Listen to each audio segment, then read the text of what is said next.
Assalamualaikum warahmatullahi wabarakatuh.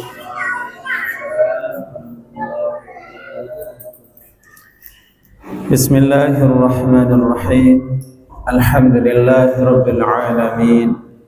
Wal aqibatu lil muttaqin wa la 'udwana illa 'alal zalimin. Assalatu wassalamu ala sayyidil mursalin habibina wa maulana Muhammadin sallallahu alaihi wasallam wa ala alihi wa ashabi ajma'in wa la hawla wa la quwwata illa billahil aliyyil azim amma ba'd. Hadirin jamaah Masjid Jami'al Ikhlas rahimakumullah. Puji dan syukur marilah senantiasa kita haturkan kehadirat Allah Subhanahu wa taala atas limpahan karunia, rahmah, hidayah serta taufik kepada kita semua. Dengan sebab rahmahnya pula kita dikumpulkan di masjid yang mulia ini untuk insyaallah menjadi salah satu ladang pahala kita, menjadi salah satu tempat kita mendekatkan diri kepada Allah Subhanahu wa taala sekaligus menimba ilmu. Mudah-mudahan Allah Subhanahu wa taala mudahkan kita semua dalam urusan dunia dan akhirat kita semua. Allahumma amin ya rabbal alamin. Salawat, salam dan barakah tentunya kita doakan semoga tetap tercurah limpah atas panutan kita Nabi besar Muhammad sallallahu alaihi wasallam beserta keluarga beliau yang suci, para sahabat beliau yang mulia dan diridhoi Allah Subhanahu wa taala serta seluruh kaum muslimin dan muslimah dimanapun berada. Mudah-mudahan senantiasa kita dalam lindungan rahmah, hidayah, taufik Allah. Allahumma amin ya rabbal alamin. Hadirin yang dimuliakan Allah Subhanahu wa taala, innamal a'malu binniyat. Baginda Nabi mengingatkan kita bahwa amal ibadah kita itu sangat membutuhkan niat. Ya, tentunya amal yang dimaksud adalah amal ibadah, amal yang baik. Bahkan urusan dunia pun kita niatkan niat yang baik. Jadi jangan sampai ibadah ini diniatkan untuk duniawi.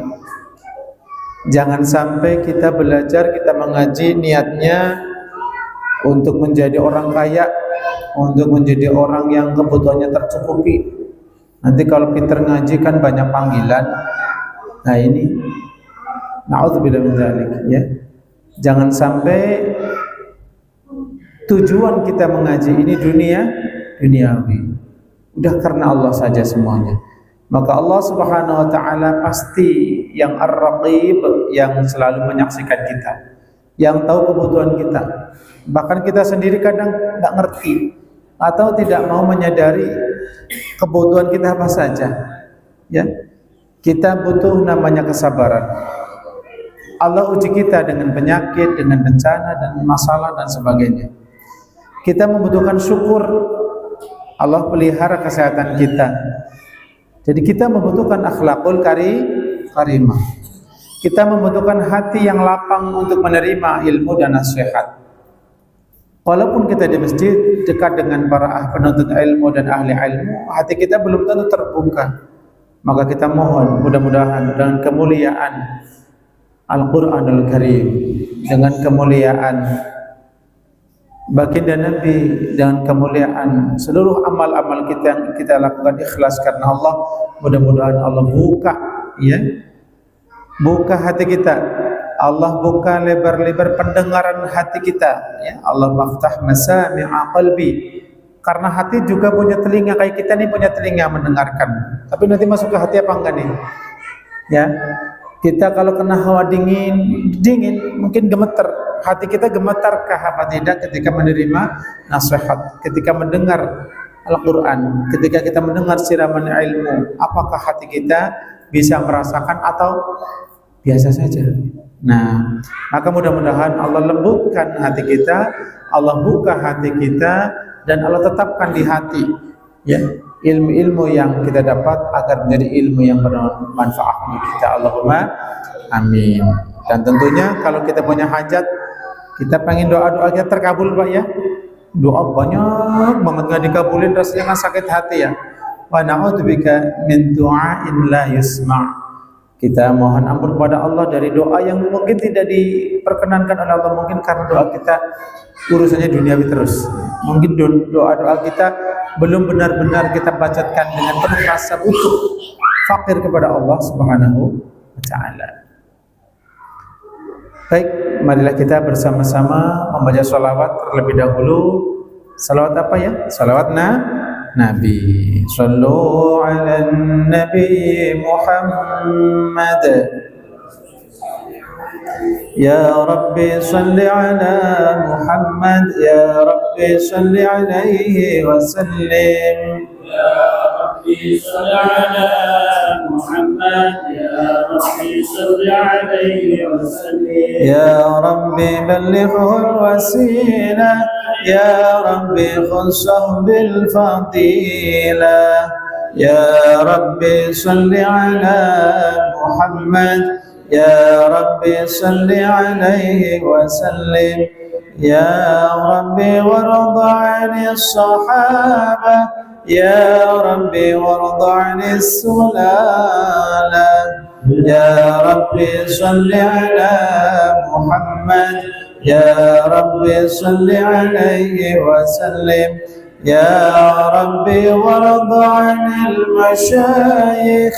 Ya Rabbi farham walidina. Ya Rabbi salli ala Muhammad.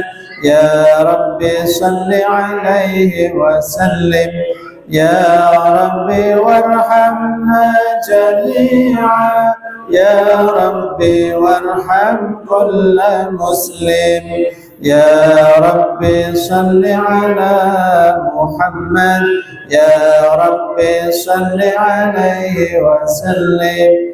Ya Rabbi waghfir li kulli mudhnib. Ya Rabbi la taqta' rajana. Ya Rabbi salli ala Muhammad. Ya Rabbi salli alaihi wa sallim. Ya Rabbi ya sami' du'ana. Ya Rabbi ballighna nazuru. Ya Rabbi salli ala Muhammad.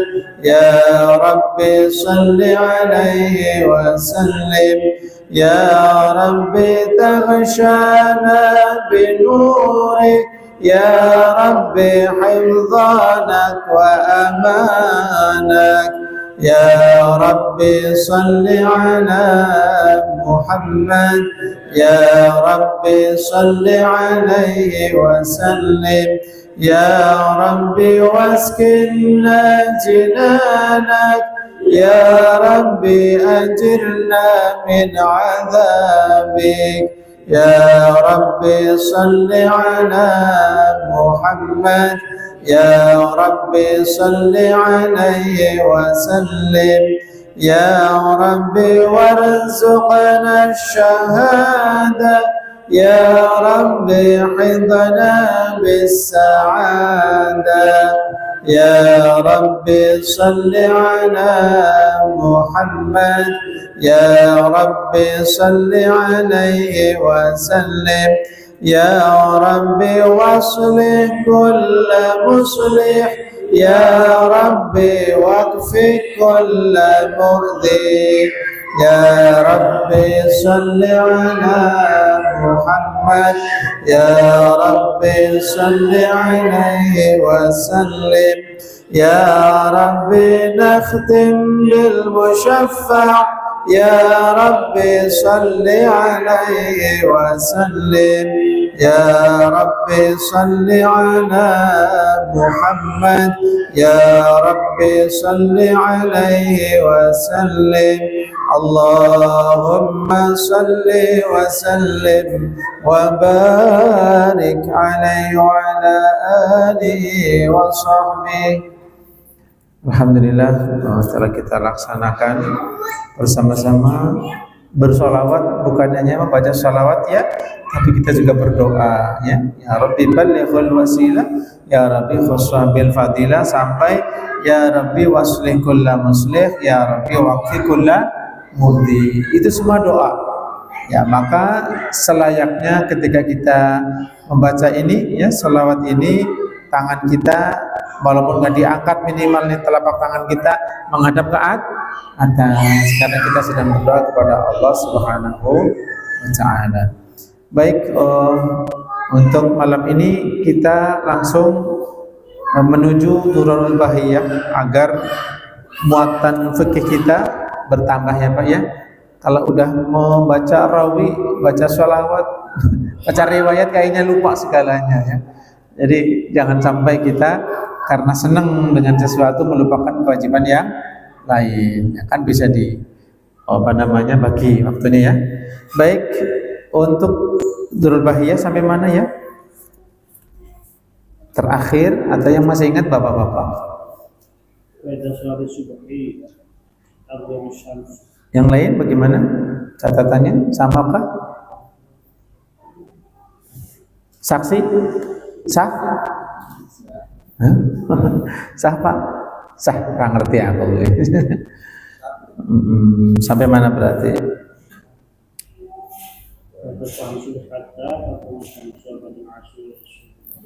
Sampai apa?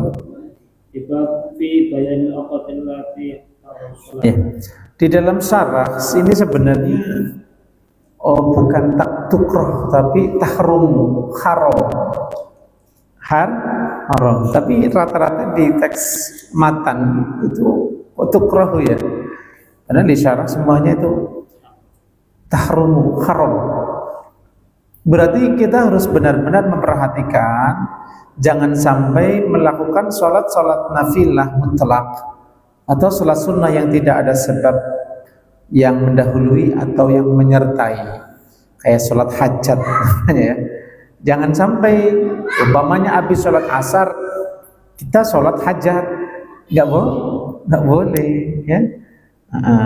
Kalau fenomena seumpama ada yang meninggal, kemudian semua karena hari itu juga mungkin perlu segera disegerakan pemakaman, maka pelaksanaan sholat jenazah umpamanya subuh ataupun asar, ba'dal asar pun boleh. Kenapa? Sebabnya adalah karena mutaqaddimun, sudah terdahului. Kalau karena sholat jenazah itu sebabnya jenazahnya sudah siap disolati ya. Oke, kemudian juga untuk menambah jamaah, kalau kita sholat asar kemudian ada jenazah di area masjid, dikasih tahu nanti setelah sholat asar kita sholat jenazah, maka boleh Pak, boleh. Sholat jenazah hukumnya apa? Fardu, bukan sunnah. Tapi juga jangan menyengaja saya sekeluarga pengen sholat jenazahnya nanti habis asar saja.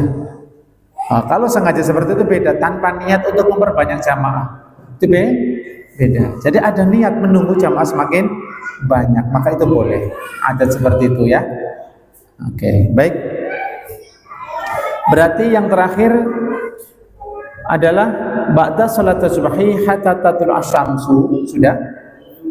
Belum. Yes. Udah belum? Ini bapak-bapak kalau ngaji jangan semangat Pak ya. Ngajinya jangan semangat, jadi mendingan lupa semua, jadi nggak puyeng. Oke, kita baca bersama-sama. Bismillahirrahmanirrahim. Wa khamsatu awqatin.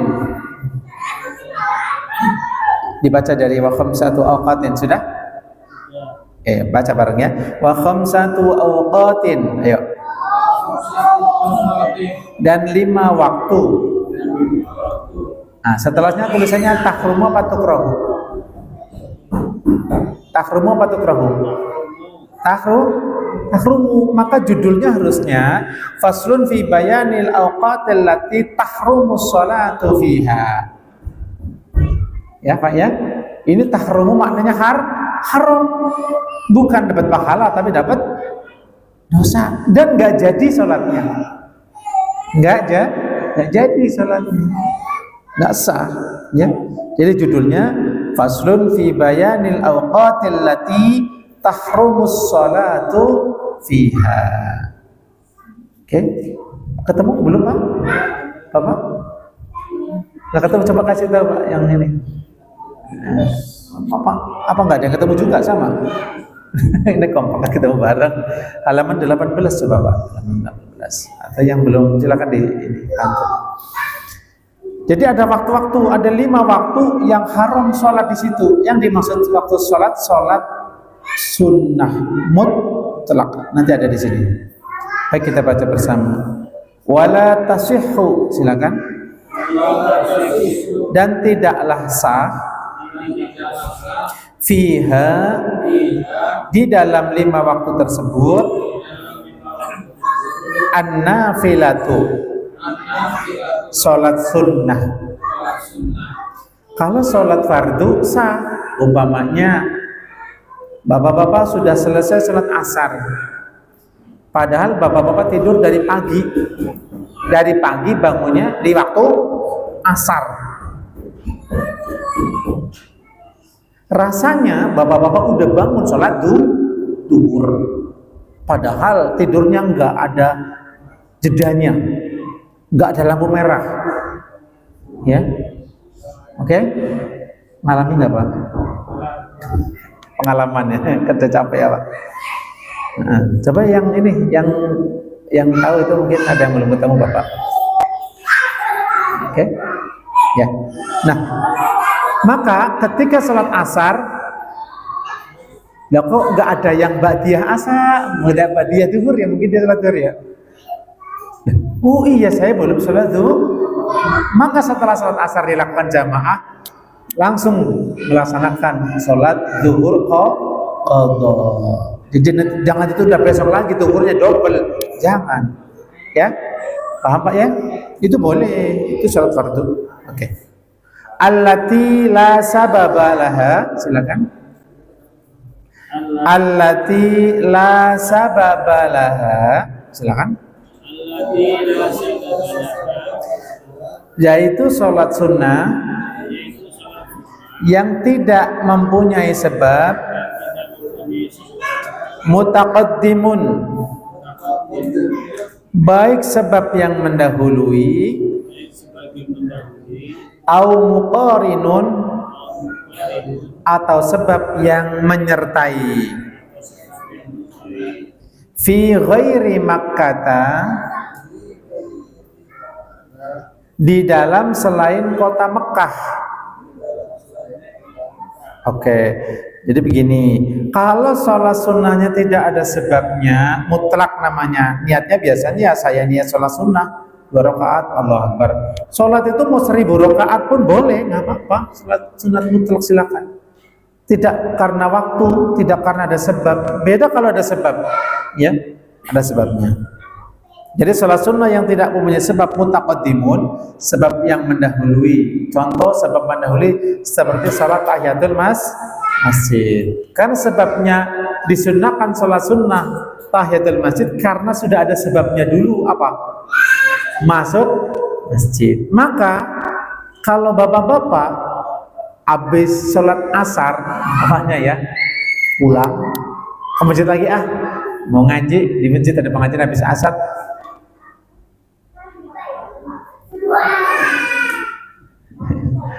ya, maka kalau mau datang ke masjid kemudian sholat tahiyatul masjid boleh, asal syaratnya jangan ngancem, jangan ini siapa ya, ngincim ya, jangan pokoknya setiap asar saya mau datang ke tahiyatul masjid, setiap asar pada asar saya datang ke tahiyatul masjid, ini jangan, ini seolah-olah seperti melawan hukum.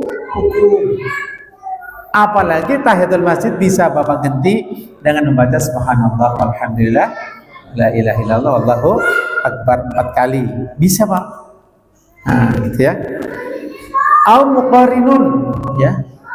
Atau mungkin sebab yang menyertai. Ya, kalau musabab, contohnya seperti kalau yang tadi sholat sebabnya mendahului seperti sholat sukril wudu, ya, sukril wudu maksudnya kan sholat sunnahnya setelah wudu, sebabnya sudah ada, itu boleh, ya, itu. wastisqa wa tahiyatin wa kusufin wa salat hajat walau ala ghaibin. Au muqarrab seperti salat Id. Salat Id. Salat Id itu kan pagi itu namanya pagi Idul Fitri. Jadi semua waktunya itu isinya salat sunnah, boleh walaupun ba'da subuh. Tetapi tentu jangan kita mengancam gitu karena ada waktunya sendiri. Ada waktunya, apalagi sholat gerhana. Sholat gerhana contohnya terjadinya gerhana umpamanya pada asar. Bisa nggak? Bisa, karena waktu asar belum masuk sholat gerhana, belum terjadi, ya nunggu. Oh, ini gerhana mulai 4:30 umpamanya. Kan bareng waktunya dengan pelaksanaan sholat sunnah gerhana dengan waktu sholat gerhana. Ini boleh. Apa ya? Ya, kapan-kapan kita bikin catatan yang bagus. Fi ghairi Makkah, selain kota Makkah, dan semua tanah haram yang di situ diharamkan berburu, mau sholat kapan saja boleh, bebas.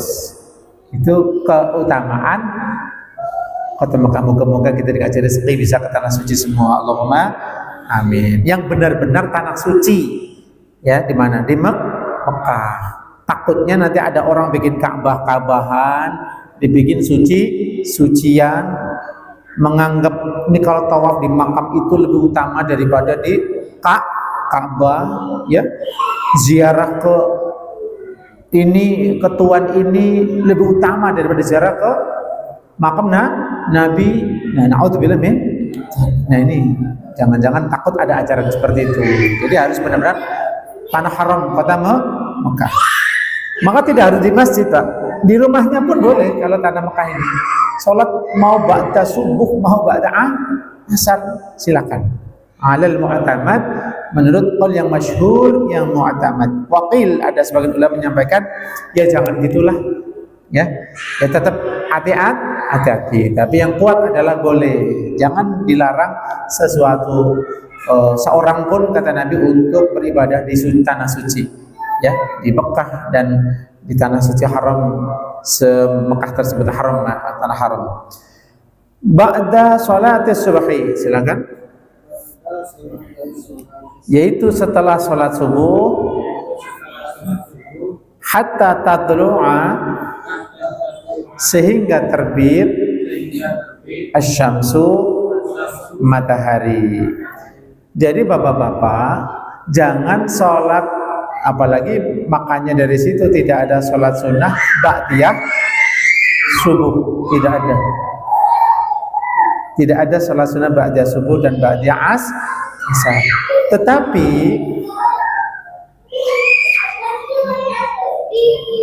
senang banget, kayak bapak-bapak senang ngaji, mereka juga senang. Masya Allah, tidak bisa seutuhan kita, ya. Tetapi seandainya ada seorang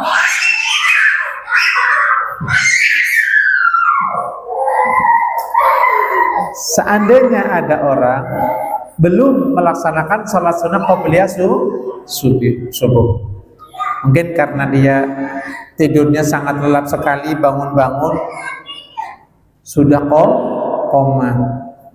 komat, masih ditunggu, karena yang ditunggu adalah ustadznya.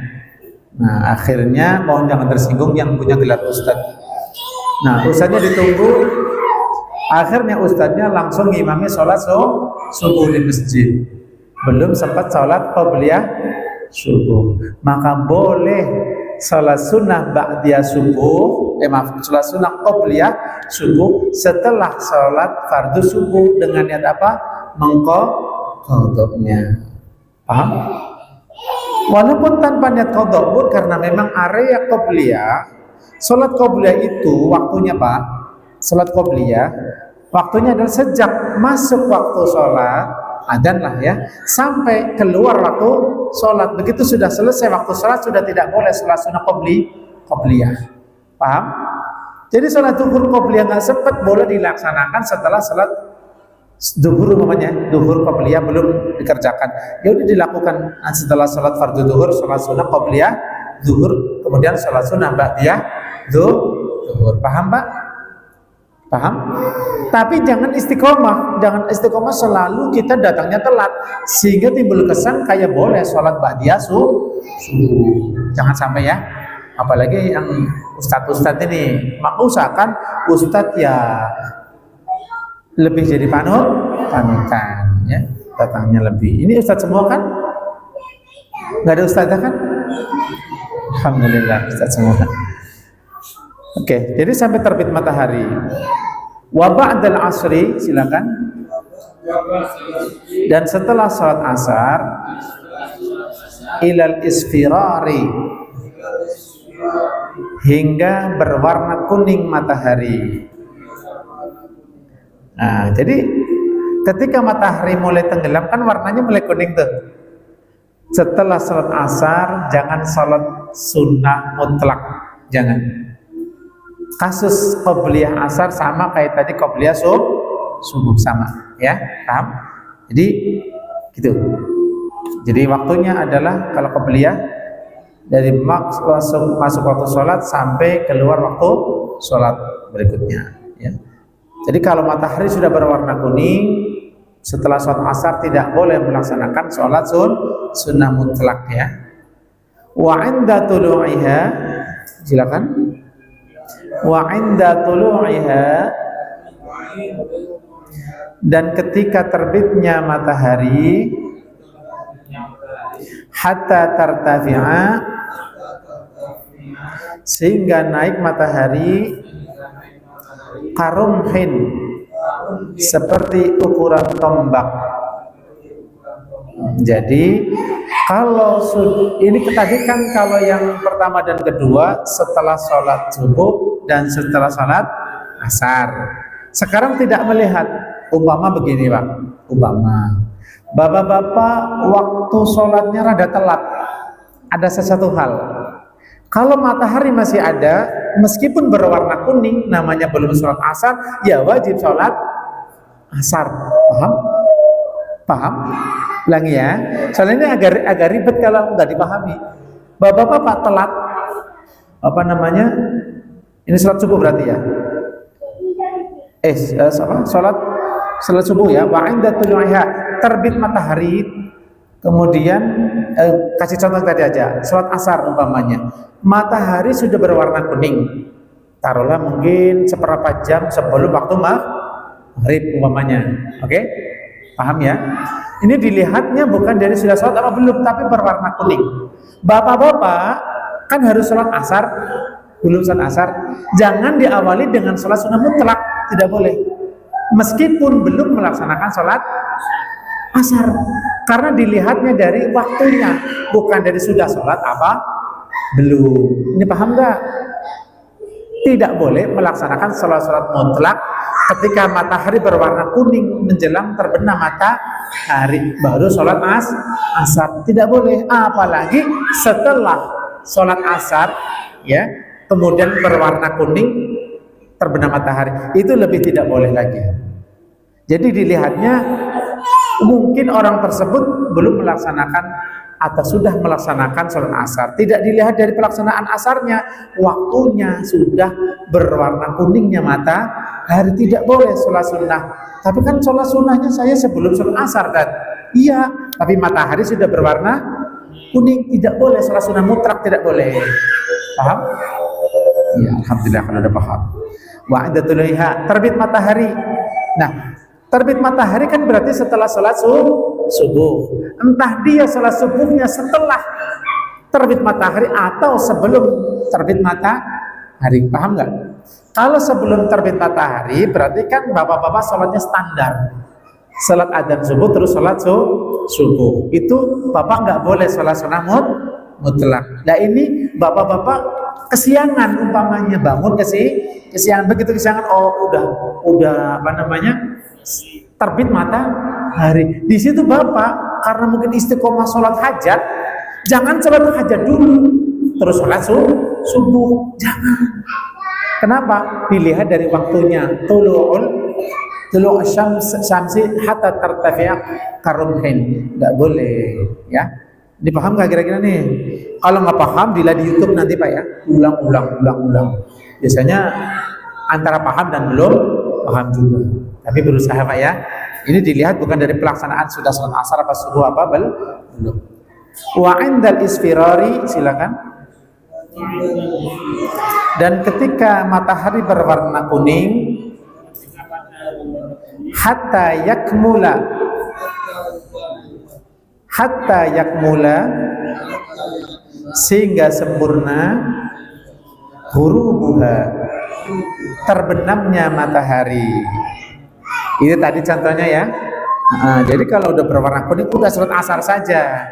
Ya sholat asar, jangan mikirin sholat yang lain. Yang terakhir, wa indastiwaiha, dan ketika tegak lurusnya matahari, ini disebut sebagai waktu istiwa. Jadi matahari tepat tegak ya di kepala kita ya. Hatta tazula, sehingga tergelincir, illa fi yaumil jumu'ati, kecuali di dalam hari Jumat. Oke. Jadi wa inda istiwaiha lan nalikalane peduke srengenge hatta tazula, sehingga lingsir apa srengenge illa fi yaumil jumu'ati, angin atau kejaba ing dalam dina Jumat. Begini Pak, ketika matahari tegak persis di atas kepala, itu walaupun waktunya cuma sebentar, itu waktu haram untuk sholat. Makanya jangan adzan kalau belum benar-benar tergelincir matahari. Jadi jangan karena kita rajin, ini masih 5 menit belum masuk waktu zuhur, malah adzan zuhur, terlalu rajin. Tapi salah, karena semua ada taimnya Pak, ada waktunya, harus benar-benar sudah tergelincir, artinya matahari sudah mulai bergeser ke arah barat. Ya, paham? Jadi jangan sampai terlalu dini, nggak boleh kalau terlalu dini, belum saatnya ya. Hatta tazula, sehingga tergelincir. Kalau sudah tergelincir matahari, silakan bapak-bapak adzan, boleh. Illa fi yaumil jumu'ati, kecuali di dalam sholat Jumat. Maksudnya di hari Jumat, maaf. Orang yang melaksanakan sholat Jumat datang ke masjid nih. Datang. Mau jam berapapun sebelum adzan, kurang 1 menit pun boleh sholat apa saja. Ini perhatikan, mau sholat hajat, istikharah, silakan. Paham? Ini khusus sholat di hari Jumat. Termasuk ibu-ibu yang di rumah boleh. Bukan illa fi yaumil jumu'ati wa diriha, bukan orang yang di dalam hari Jumat dan hadir Jumatan, tidak harus. Yang di rumah pun sama. Jadi ibu-ibu ini yang lucu ya. Jangan sholat zuhur dulu. Kenapa? Kan belum pada pulang yang Jumatan. Pernah dengar seperti itu? Apa alasannya? Ini perlu diperbaiki. Malah kalau bisa lebih awal. Paham ya? Jadi kalau ibu-ibu kan memang dia tidak wajib sholat Jumat, tidak masalah, dia sholat duluan. Sholat duluan, maksudnya asal sudah adzan gitu ya. Sebelum adzan ibu-ibu yang mungkin sudah rileks waktunya banyak luar, silakan sholat hajat, sholat istikharah, itu kan termasuk sholat mutlak semua, sholat taubat, silakan ya, boleh kalau hari Jumat. Apa rahasianya Pak? Apa rahasianya? Rahasianya ini adalah pestanya ahli ibadah. Pestanya ahli ibadah. Pesta artinya apa? Memperbanyak amaliyah mulia di hari Jumat. Di antaranya apa? Pahalanya dilipat gandakan. Berarti kesempatannya sangat luas untuk memperbanyak sholat, sholawat, baca Quran. Kedua, untuk mendapatkan waktu ijabah. Karena Allah menyembunyikan waktu ijabah di hari Jumat. Kita nggak tahu pastinya kapan. Walaupun ulama mengatakan di antara 2 khutbah, ada mengatakan ini dan itu, tapi kalau kita bersungguh-sungguh mudah-mudahan mendapatkan waktu ijabah doa kita. Allahumma amin ya rabbal alamin. Bapak-bapak yang saya muliakan, masih ada sekitar, tadi udah paham Pak ya, ini tentang tidak bolehnya sholat sunnah Ada lagi, ini kasus-kasus yang tolong bapak-bapak catat, minimal perhatikan. Ada sebagian sholat ya yang tadi disebutkan adalah hukumnya haram dan memang tidak jadi.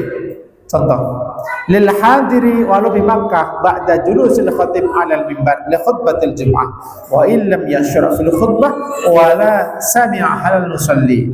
Nah, kalau bapak-bapak udah datang ke masjid, udah sholat tahiyatul masjid atau belum, tapi udah duduk, udah hadir di masjid, kemudian khatibnya duduk di sini, mau ngapain? Mau khutbah. Maka bapak-bapak jangan melaksanakan sholat sunnah mutlak, tidak boleh. Kalau sudah hadir, jadi pas adzan udah di dalam, kan bapak-bapak tipenya di sini kan gitu semua. Ya, kalau seberapa jam udah penuh sini. Alhamdulillah udah penuh di sini. Nah, berarti khatib udah mulai nih, udah adzan kan ya? Muadzin Bilal duduk di mimbar dulu kan sebelum khutbah kan? Jangan melaksanakan sholat hajat, nggak boleh. Oh, ini kan waktu istijabah nih, khutbahnya di mimbar, tidak boleh. Ini haram, nggak boleh. Paham? Beda kalau sudah khutbah Pak, atau khutibnya belum khutbah atau sudah khutbah. Kalau khutbah beda lagi. Kalau khutibnya sudah khutbah, yang baru datang tetap disunahkan sholat tahiyatul masjid, itu bedanya. Keseluruhannya begini, kenapa anda nggak sholat hajat dari tadi? Khatib belum naik aja kan, masih lama waktunya. Tapi kalau hadir ke masjid baru datang, pakai mobil mungkin macet ya ke sini, kemudian ada khutbah, tetap disunahkan sholat tahiyatul masjid. Pasti bapak-bapak bertanya, ya kalau saya sholat tahiyatul masjid berarti nggak sempat sholat qobliyah Jumat. Gitu nggak pertanyaannya? Sama nggak bapak-bapak? Terus bagaimana? Mau pakai ilmu kabibul sinojutsu, yang satu sholat tahiyatul masjid, yang satu sholat qobliyah subuh, qobliyah Jumat mau gitu? Ya nggak semua bisa, Mak. Maka caranya, jadi hanya diizinkan ketika khutbah khatib sudah khutbah, hanya diizinkan 2 rakaat, Pak. Mau milih mana silakan. Tapi yang utama adalah caranya sholat sunnah diniatkan tahiyatul masjid plus niat sholat sunnah qobliyah Jumat. Niatnya double, Pak. Paham? Jadi Anda dapat pahala tahiyatul masjid dan dapat pahala qobliyah Jumat. Itu caranya, Pak. Kalau ngaji kan ngerti ilmunya. Usolli sunnatan tahiyatul masjidi wa sunnatan qobliyatal Jumat, sunat qabilatil Jumat. Hati-hati, Allahu Akbar, saya niat sholat tahiyatul masjid dan sholat qabliyah Jumat, sunnah. Allahu Akbar. Syaratnya tidak boleh kelamaan, secepat mungkin. Yang penting tumakninah. Jangan baca subhana rabbiyal azim wa bihamdihi 10 kali umpamanya. Cepat aja, yang penting tumakninah. Subhanallah, subhanallah, Allahu Akbar, subhanallah. Time-nya cukup membaca subhanallah atau subhana rabbiyal a'la contohnya gitu ya. Jadi yang cepat-cepat tahiyatnya bagaimana? Allahumma sholli ala Muhammad wa ala ali Muhammad. Udah, salam. Dengarkan khutbah. Sudah paham? Nah, kalau khutbahnya, ini khutbah keberapa nih? Khutbah kedua udah mau selesai, udah malam akhiril muslimin wal muslimat, datang tahiyatul masjid, Allahu Akbar. Jangan, nggak boleh. Apa sah, tapi makruh tanzih. Apalagi ilmu udah boleh Allahu Akbar, asyhadu an la ilaha illallah. Lihat sendiri, tahiyatul masjid dulu, Allahu Akbar. Secepat apa sholatnya sih? Nah, jadi ini buat kita perbaikan sholat Jumat ya Pak ya. Itu waktunya begitu. Jadi kalau sudah hadir di masjid, ya sholat qobliyah, sholat tahiyatul masjid, nanti sholat qobliyah Jumat. Kalau baru datang, khatib sudah khutbah, niatlah sholat tahiyatul masjid plus niat sholat sunnah qobliyah Jumat. Bisa aja ya. Dan tidak boleh cepat. Baik, mudah-mudahan jadi peringatan untuk kita agar kita semakin baik ibadahnya Pak ya. Pengabdian kita kepada Allah yang ikhlas ini jangan sampai sia-sia karena kita kurang ilmunya. jadi rusak. Naudzubillah min dzalik. Maka marilah kita tingkatkan kualitas ibadah kita. Dari saya cukup sekian. Assalamualaikum warahmatullahi wabarakatuh.